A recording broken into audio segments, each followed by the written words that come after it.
Meus queridos irmãos, estamos aqui no nosso momento como igreja e o culto hoje não é no prédio, mas temos a honra de estar com vocês aqui na nossa casa. Vocês são bem-vindos e a palavra que está no meu coração nesses dias, lembrando das palavras do nosso mestre, não temas, não temas. Quero deixar essa palavra no teu coração. Nós não vamos ser imprudentes com as recomendações, com os cuidados, mas a palavra para você selar na tua mente, não temas. Em nome de Jesus. Amém. Vamos fazer uma oração? Pai, nós colocamos a nossa vida nas tuas mãos. Estamos unidos como igreja, o teu corpo, dependemos de ti. Estando, meu Deus, no mesmo prédio ou estando agora cada um em sua casa, nós manifestamos a mesma vontade, meu Deus, ouvir a tua voz, tua direção e a tua palavra e manter a nossa vida alinhada à tua vontade, Senhor. Nossos corações aquecidos, nossa mente, meu Deus, instruída, direcionada, iluminada pelo Senhor. Em tudo isso, Pai, nós colocamos a nossa vida diante do Senhor. Que o Teu Espírito Santo nos ajude, Senhor, a termos os nossos olhos postos em Ti, neste momento, nesses dias. Que o Senhor tire proveito, Pai, esses momentos que nós temos em casa, em família, que o Senhor tire proveito, alcance os Teus objetivos e Teus propósitos, porque em tudo isso, tenho certeza, o Teu nome será exaltado. Assim seja, Pai, em nome do Senhor Jesus. Amém. Amém. Alegria para nós, viu? Uma saudade de estarmos reunidos, mas uma alegria para nós termos essa tecnologia hoje, receber o vizinho nosso aqui em casa e termos a tecnologia toda para mantermos esse relacionamento, esse contato com vocês. Vamos louvar o Senhor? Cladinho, está contigo. Porque Tu estás presente, um instante fica eterno. Tudo que é passageiro perde todo o seu valor. Pela fé eu estou certo de que Tu estás bem perto, e o que me importa és Tu, Jesus. Porque Tu estás presente, a incerteza se dissipa, todo medo se desfaz dentro do meu coração, pois contigo sou inteiro, para mim és o primeiro, Tu completas tudo em mim, Jesus. Porque Tu estás presente, a chama nunca se apaga, Tua presença me envolve, és a minha fonte eterna de alegria, fonte eterna de amor, fonte eterna, meu Senhor, fonte eterna, meu Senhor, fonte eterna, meu Senhor, Jesus. Porque Tu estás presente, a chama nunca se apaga, Tua presença me envolve, és a minha fonte eterna de alegria, fonte eterna de amor, fonte eterna, meu Senhor, fonte eterna, meu Senhor, fonte eterna, meu Senhor, Jesus.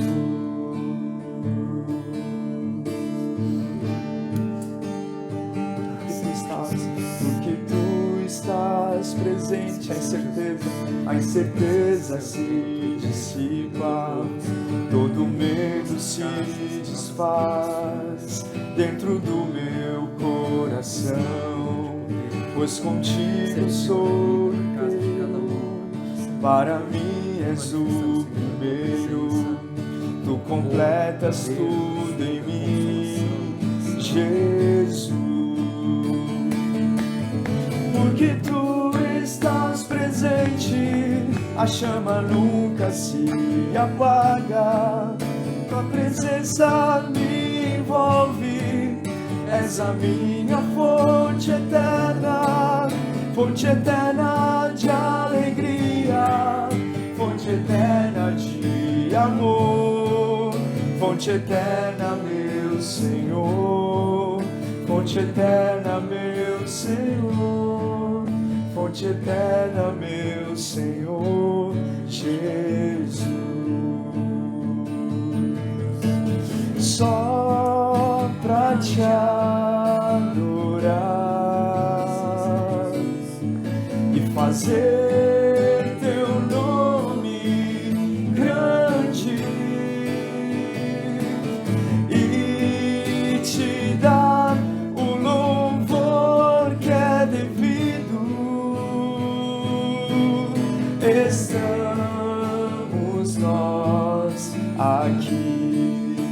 Jesus, em tua presença, Jesus, em tua presença, reunimos-nos aqui, contemplamos tua face e rendemos-nos a ti, pois um dia a tua morte trouxe vida a todos nós e nos deu completo acesso ao coração do Pai.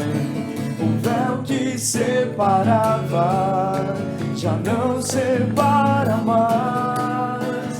A luz que outrora apagada agora brilha e cada dia brilha mais.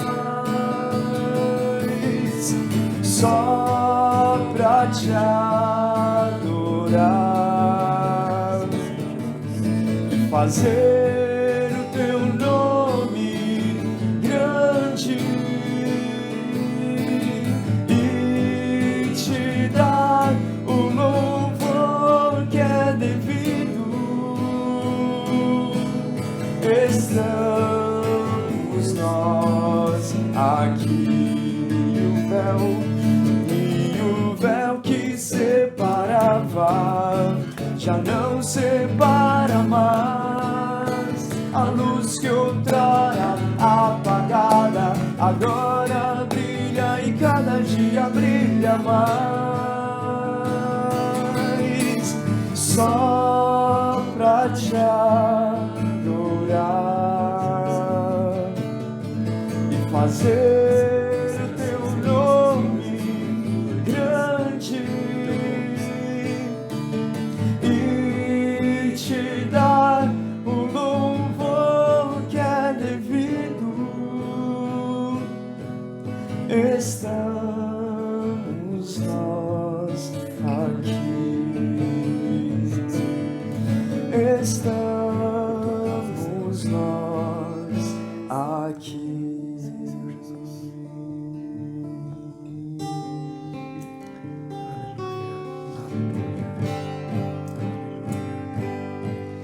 Declaramos que aqui reina a glória do Senhor, sua graça é manifesta, está presente o seu amor.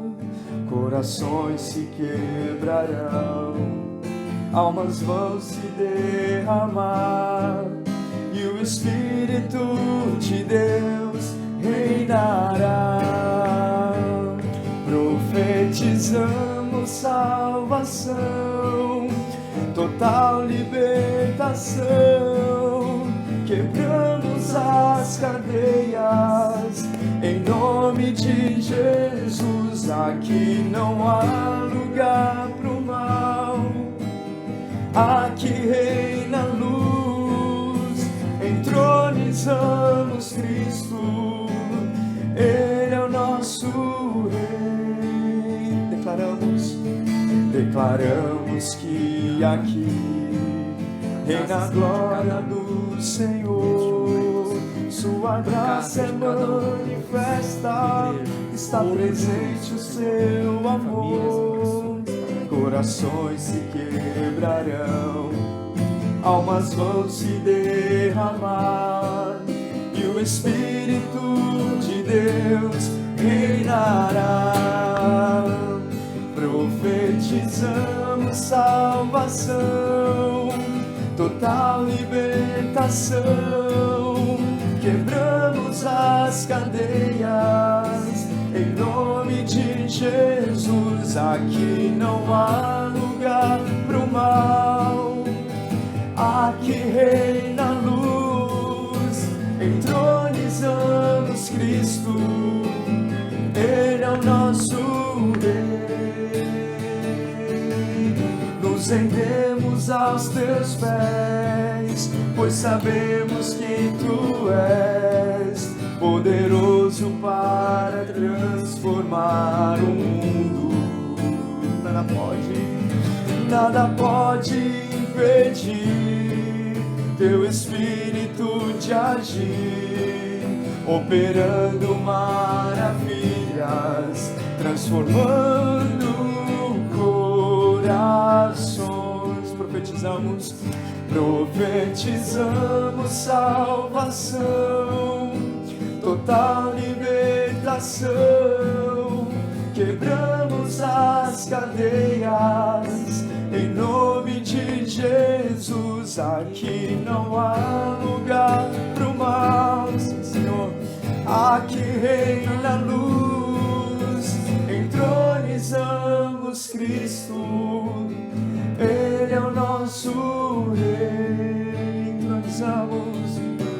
Entronizamos Cristo, Ele é o nosso Rei. Jesus. Amém, Senhor. Assim seja, Senhor. O Senhor é o Rei e o desejo do nosso coração é que o Senhor governe as nossas vidas.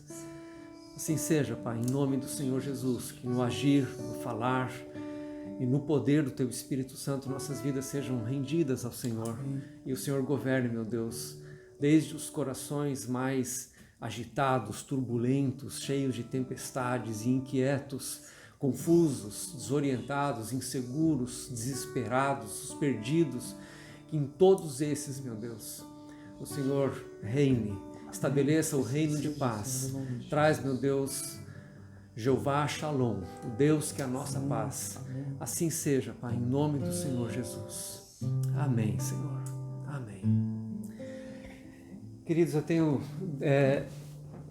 3 incumbências para passar para vocês hoje como sendo o nosso culto. Será bem rápido, direto, objetivo, para que ninguém tenha que ficar muito tempo no celular. O primeiro é com relação aos nossos recados.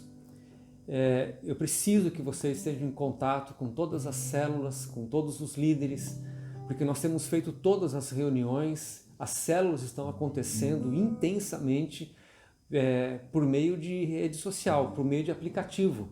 Então, se você não tem ainda o aplicativo, se você não está numa célula, entre em contato rapidamente com um dos líderes de célula e peça para ser adicionado lá.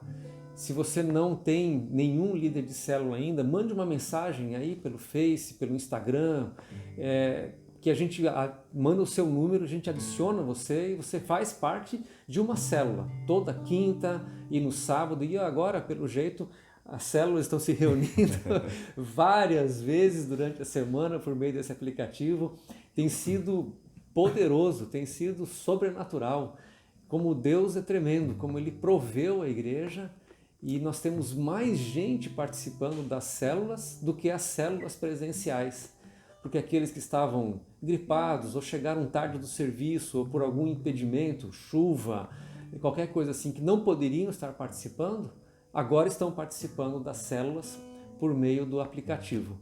Então, rapidamente entre em contato, que essa semana você já vai fazer parte de alguma das células. E a outra coisa que eu quero meditar com vocês a respeito de, não vou falar de coronavírus, porque eu acho que todo mundo deve estar meio saturado de falar disso, mas a minha intenção junto com vocês é nos próximos cultos agora, estudarmos um pouquinho a respeito do livro de Ruth.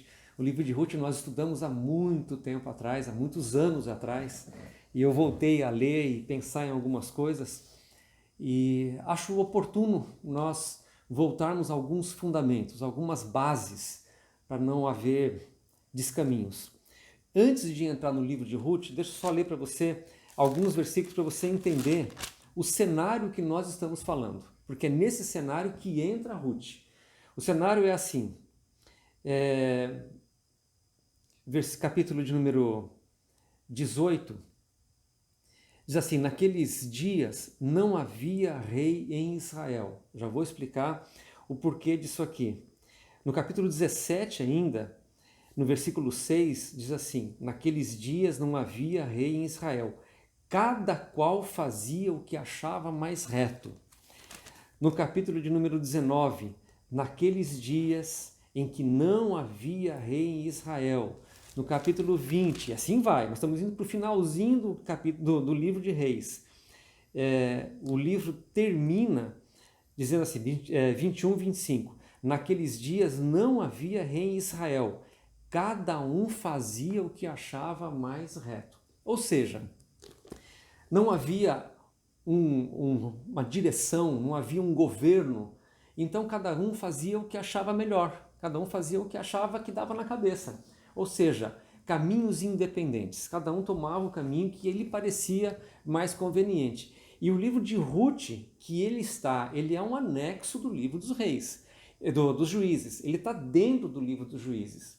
O livro dos juízes é um livro terrível, são mais ou menos 400 anos em que o povo de Deus ficou circulando num círculo vicioso que era mais ou menos assim: apostasia, afastavam-se de Deus, o Senhor os conduzia ao arrependimento, havia uma restauração e eles caíam de novo numa apostasia. Para isso, Deus levanta 12 juízes.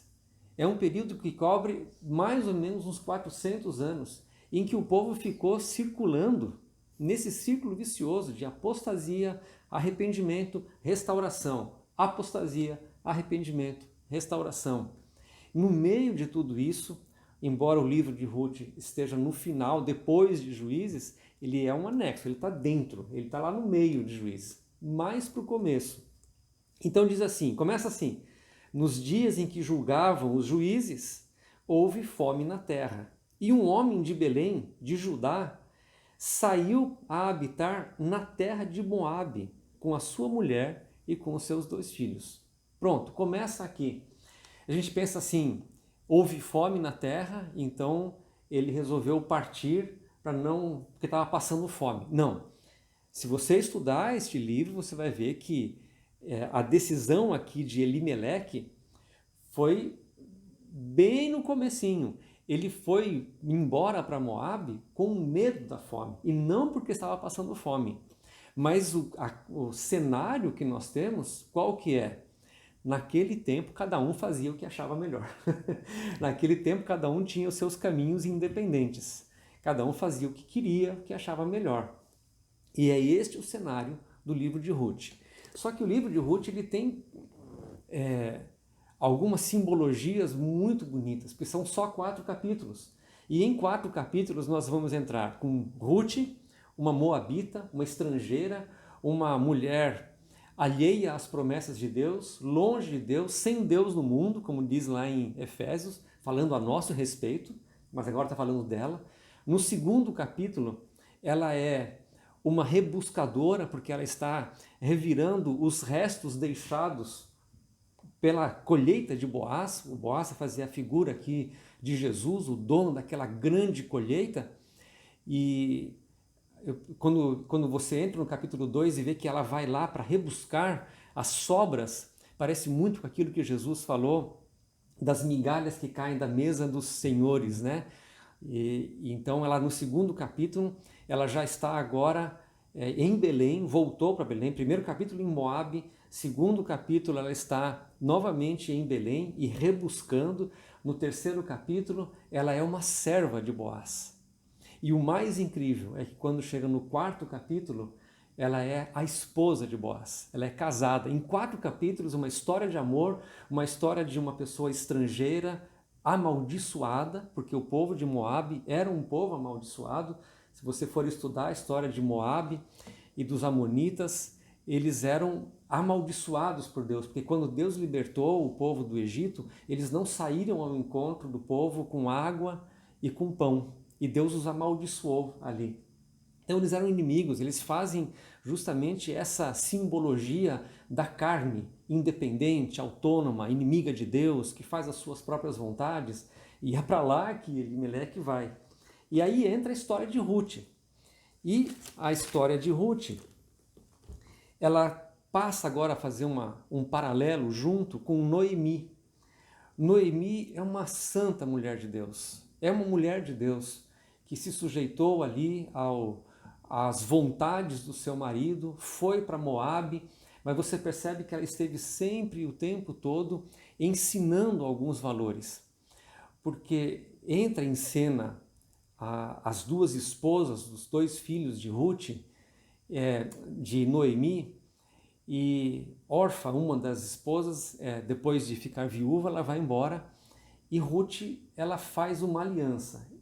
Já vamos entrar nesse versículo, da aliança. Porque Noemi ensinava para Ruth a palavra de Deus. Há vários vestígios no comportamento, nas palavras de Ruth, que está no capítulo 2, que ela mostra o quanto ela sabia de que a bênção estava na vontade de Deus. E que Noemi representava para ela essa vontade de Deus. Então Noemi faz um desafio para elas, dizendo: eu não tenho mais filhos, eu não tenho bênção, vão embora, não tenho mais nada para oferecer para vocês. E aí, o versículo agora, se você puder acompanhar, a Larissa vai colocar aí, no capítulo de número 1, versículo de número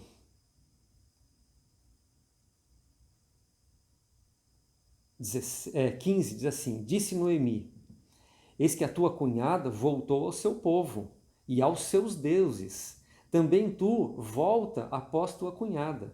Disse, porém, Ruth, não me instes para que te deixe e me obrigues a não seguir-te, porque onde quer que fores, irei eu. Onde quer que pousares, ali pousarei eu. Teu povo é o meu povo, o teu Deus é o meu Deus. Onde quer que morreres, morrerei eu, e aí serei sepultada. Faça-me o Senhor o que bem lhe aprouver, se outra coisa que não seja a morte me separar de ti. Olha, o versículo de número 14 talvez seja a chave para o que vai acontecer com a vida de Ruth. O versículo 14 tem uma palavra que ela aparece pela primeira vez na Bíblia em Gênesis capítulo 2. Olha só. Então de novo choraram em voz alta. Orfa, com um beijo, se despediu de sua sogra, porém Ruth se apegou a ela. A palavra usada aqui, apegou, é exatamente a mesma usada em Gênesis capítulo 2, versículo 24. Você conhece isso decorado, a Larissa vai colocar aí. Diz assim, ó, por isso deixará o homem pai e mãe, se une à sua mulher, tornando-se os dois uma só carne. Esta expressão, se une à sua mulher, é exatamente apegar-se, grudar, unir-se, tornar-se um, cimentar, estar ali colado um no outro.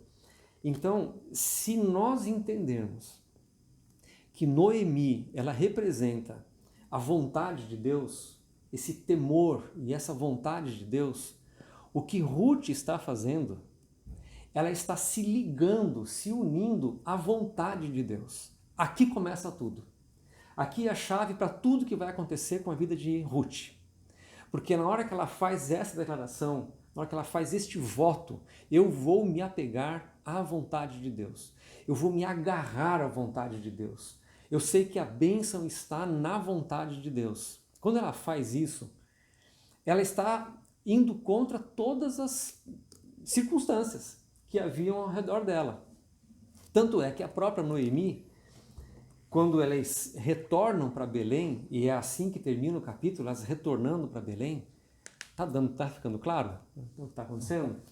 Quando Noemi retorna para Belém, ela fala assim: não me chamem de Noemi, me chamem Mara. Vou traduzir. Não me chamem de doçura, me chamem de amarga. Quando Ruth se une, vamos dizer assim, à vontade de Deus, ela não se uniu à doçura, ela se uniu à amarga.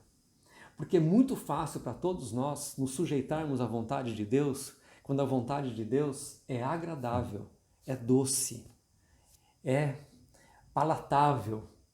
Agora, quando a vontade de Deus é amarga, e nós nos mantemos e falamos, eu vou ficar na vontade de Deus, veja o que Deus faz na história dessa mulher.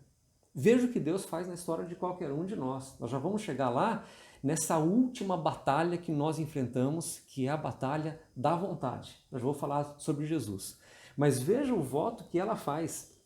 Ela diz assim, e isso diz respeito a todos nós. Se nós estamos falando de nossa união com a vontade de Deus, nossa fusão com a vontade de Deus, ela faz assim. Versículo 16, vou ler de novo. Disse, porém, Ruth, não me instes para que te deixe, nem me obrigas a não seguir-te. Por quê? E aí vem. Onde quer que fores, irei eu. Ela está sujeitando a vontade dela totalmente à vontade de Deus. Ela está dizendo, a vontade dele vai prevalecer sobre a minha vontade. Eu fiz umas anotações aqui para não perder o rumo. Lembra quando Deus falou assim, este povo conhece as minhas obras, mas não conhece os meus caminhos. Era justamente isso. Eles conhecem os feitos de Deus, mas não conhecem a vontade de Deus. Então ela está renunciando às suas próprias vontades para se sujeitar à vontade de Deus. E isso é um desafio. Cada um tem as suas escolhas pessoais, era o tempo que eles viviam, lembra de Elimeleque? Cada um fazia o que achava melhor. Quando Ruth faz uma declaração dessa, eu abro mão da minha vontade, eu não faço o que eu acho melhor, eu sujeito a minha vontade, eu acho que isso abala o céu, prevalece a vontade dela. No caso aqui, a vontade de Deus. Depois a segunda declaração dela, onde pousares, pousarei eu. É como Deus determinando a jornada, não somente o andar, mas também o parar. Isso lembra muito quando Deus conduz o seu povo pelo deserto, que aquela nuvem dirigia, quando a nuvem se movia, o povo andava, quando a nuvem parava, o povo parava também. Esse governo de Deus, determinando os passos. Como que Deus chama isso? Insensatos. Quando nós não nos sujeitamos a este caminhar do peregrino, este passo que Deus dirige. Lá em Efésios 5,17, Larissa não precisa nem colocar lá, não vos torneis insensatos, mas procurai entender qual a vontade do Senhor. Então, quando nós não procuramos entender a vontade do Senhor, o que o Senhor nos diz é insensato. E eu não quero ser um insensato. Então você vê que momento de lucidez que a Ruth teve quando ela se sujeita à vontade de Deus e os seus passos passam a ser guiados pela vontade de Deus. Que desafio para nós isso! Que desafio para nós! Depois a declaração dela, o teu povo é o meu povo. Paulo lá em Romanos ele fala assim, acolhei-vos uns aos outros, assim como Cristo nos acolheu para a glória de Deus. Este fazer do seu povo o meu povo. Lembre-se que ela era uma moabita, ela tinha o povo dela, ela tinha a cultura dela, ela tinha as tradições dela, ela tinha os hábitos dela. Ela está abrindo mão de tudo para dizer, este povo é o meu povo. Já disseram que o povo de Deus é um povo terrível, cabeçudo, aquela coisa toda que a gente ouve, né? Eu lembro de um pastor que falava que o povo de Deus era gente pobre e feia que morava longe. Teu povo é o meu povo, aqueles que Deus acolheu, eu acolho. aqueles que Deus abraçou e ama, eu acolho também como sendo o meu povo, para a glória de Deus. Então ela deixa as tradições, a nossa saída do mundo, quando nós estamos saindo da terra de Moabe, estamos saindo da terra das maldições, da inimizade contra Deus, alheio às promessas, distante de Deus, e pelo sangue, amaldiçoados, e pelo sangue de Cristo sendo trazidos para perto, esse processo é inevitável. Eu vou deixando coisas para trás e dizendo, este povo é o meu povo, o povo de Deus. E aí, a declaração dela, o teu Deus é o meu Deus. Ou até numa versão mais precisa ainda, fala, o teu Deus será o meu Deus. Que declaração forte! Ela era uma moabita. Ela tinha a sua cultura e a sua religião e as suas coisas, mas o convívio dela com Noemi revelaria o Deus de Noemi. O convívio dela, do diário ali com Noemi, já estava revelando para ela o Deus de Israel, o Deus de Noemi, o Deus de Belém, da casa do pão, o Deus da provisão, o Deus que tem vontade e governa o seu povo. Então o apego dela a Noemi a levaria a conhecer o Deus de Noemi. Que desafio para nós, de que as pessoas que entram no nosso convívio, no meio deste povo, queiram conhecer o nosso Deus também, por encontrar em nós tudo aquilo que Jesus falou que encontraria em nós. Consolação, paz, alegria, independente das circunstâncias. Que desafio! E aí ela fala assim, para terminar, onde quer que morreres, morrerei eu. É um apego irreversível. Não tem como voltar atrás à vontade de Deus. É um apego irrevogável à vontade de Deus. É como dizer assim, se não for para viver sob a vontade de Deus, não faz sentido. Se não for para viver apegado ao plano de Deus para a minha vida, então não faz sentido. Paulo dizia assim no capítulo 20, versículo 24 de Atos, ele diz assim, em nada considero a minha vida por preciosa, contanto que eu cumpra o ministério. Em nada considero, contanto que eu complete a carreira, que eu cumpra o ministério. Porque depois disso não faz mais sentido. Eu recebi uma obra, recebi uma missão, eu tenho uma vontade de Deus para a minha vida, isso dá sentido para a minha vida. Passou isso, sem a vontade de Deus, não há sentido. Perdeu o significado de viver.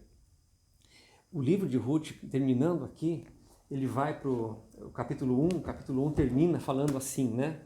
Assim voltou Noemi da terra de Moabe, com Ruth, sua nora, a moabita, e chegaram a Belém, casa do pão. Gente, que coisa tremenda! Ela está vindo da terra dos estrangeiros, alheios, inimigos, distantes e amaldiçoados, mas ela chegou na casa do pão. Quem que é o pão da vida? Ela chegou na casa de Jesus, o pão da vida. E agora vai começar a acontecer uma grande virada na vida dela, porque ela vai experimentar graça. No capítulo 2, não vai ser para hoje, mas porque a vontade dela se apegou à vontade de Deus, que ela se sujeitou. Eu fico imaginando como sendo a nossa última luta, que é contra a vontade. O Senhor Jesus, ele lá no Getsemane, enfrentando esse obstáculo que será diário para nós, ele falava assim, a minha alma está angustiada até a morte. Ele ora falando assim, Pai, se possível for, passa de mim este cálice, mas não seja feita a minha vontade, mas a tua vontade. Ali era a luta, o desafio de enfrentar este inimigo, a vontade, essa guerra contra a vontade. Para nós é a mesma coisa. Talvez aqui tenha sido a grande chave, porque depois no capítulo de número 2, Ruth vai usar várias vezes a expressão graça. Graça. Onde que ela aprendeu isso? Ela aprendeu com Noemi, sobre a graça de Deus. Ela vai usar artifícios da lei de recolher as espigas, os grãos. Ela vai usar, onde que ela aprendeu esses princípios da palavra de Deus para o estrangeiro, para a pobre, para a viúva? Ela era tudo isso. Ela era mulher, viúva, estrangeira e pobre. Onde que ela aprendeu que ali na casa do pão isso podia virar-se completamente na história dela e ser uma mulher abençoada? Ela aprendeu com Noemi. Então ela sabia que existia um lugar que era o lugar da vontade de Deus e ali ela seria abençoada. Para nós, a oração para encerrar. O grande desafio nosso, seja em tempos de fartura ou tempos de escassez, tempos de paz ou tempos de guerra, seja em qual tempo for, nosso desafio é procurar saber qual é a vontade de Deus e nos sujeitar à vontade de Deus, ouvir a sua vontade e nos sujeitar a ela, porque aí está a chave da vitória. Vou terminar dizendo uma coisa que vocês já ouviram muitas vezes. O lugar mais seguro deste mundo é no centro da vontade de Deus. E o lugar mais perigoso deste mundo é eu estar entregue à minha própria vontade. Não havia rei e cada um fazia o que bem achava. Esse é o lugar mais perigoso. É onde nós fazemos as piores bobagens. Queria orar junto com vocês, sendo essa oração o nosso grande desafio. Pai, que Teu Espírito Santo nos conduza ao entendimento, à compreensão da Tua vontade. Não só isso, Pai, eu sei que não é o maior desafio conhecer a Tua vontade, mas nos sujeitarmos à Tua vontade, nos apegarmos à Tua vontade, nos agarrarmos à Tua vontade, seja ela doce ou amarga, mas saber que o Senhor é Rei soberano sobre tudo e sobre todos, e que nós nos colocamos debaixo do Teu governo, debaixo da Tua vontade, Senhor. Cantamos tanto isso, oramos tanto isso, mas hoje nós estamos sendo desafiados pela Tua palavra. Ela é rica, ela é poderosa, ela é instrutiva, ela é luz para nós, e nós nos curvamos diante do Senhor te pedindo, Pai, em nome de Jesus, ajuda-nos a entender a Tua vontade e a nos sujeitarmos a ela, porque sabemos que logo à frente o Senhor tem os Teus planos de paz, como o Senhor mesmo falou a todos nós. Assim seja, Pai, em nome do Senhor Jesus. Amém. Amém. Vamos cantar aí para encerrar e para despedir de todo mundo? A Ti, o Alfa e o Ômega, o princípio e o fim, e o grande eu sou, me rendo. A Ti, o Todo-Poderoso, o que é e o que será, e o grande eu sou, me entrego. Eu quero que governes minha vida, me entrego em sacrifício a Ti, e quero que dirijas meu caminhar, que sempre eu viva pra Te adorar. Mais uma vez. Eu quero que governes minha vida, me entrego em sacrifício a Ti, e quero que dirijas meu caminhar, que sempre eu viva pra Te adorar. Que sempre eu viva, que sempre eu viva pra Te adorar. Sim, Senhor Jesus. Pai, que Teu Espírito Santo conduza cada um de nós, a Tua igreja, não só a comunidade da graça, mas a Tua igreja nestes dias, meu Deus, a nos levantarmos para sermos sal da terra e luz do mundo, expressão do Teu amor. Que em cada um, meu Deus, haja uma expressão de confiança, de fé, de esperança, que sejamos instrumentos do Senhor nesses dias. Peço pela minha vida, pela minha casa, pela casa do Wagner, pela casa de todos, Senhor, que Teu Espírito Santo nos ajude nestes dias, Pai, em nome do Senhor Jesus. Amém. Amém. Beijo para vocês, amo vocês, não vejo a hora da gente reunir de novo. Beijão!